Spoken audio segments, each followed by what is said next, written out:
大家好，我係張振軒。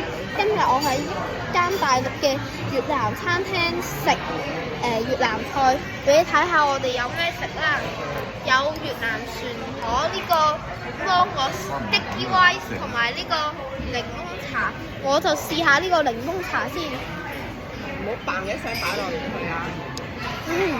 好味啊！味道就清爽大方，又融入咗呢個檸檬茶嘅味喎。之後呢，我依家試下食嗰個船河先。各位觀眾，我哋要留心，要注意你嘅言行同埋舉止啊！咩啊？攞嚟食啦！嗱，各位觀眾，首先呢，呢個就係名叫牛肉嘅食物，大家應該都係知道嘅。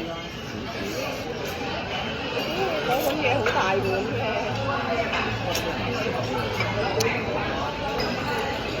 呢個牛肉睇得出係好新鮮嘅，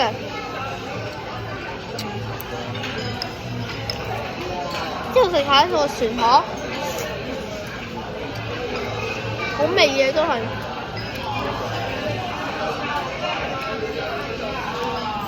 呢係牛丸，好彈牙。炒豆湯幾濃味嘅。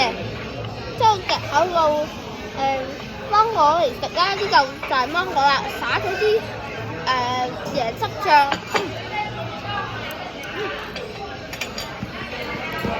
好味。之後試下個糯米飯係嗰啲㗎嘛。好啦，呢條片就到呢度啦。OK，拜拜。Please like, share 同埋subscribe。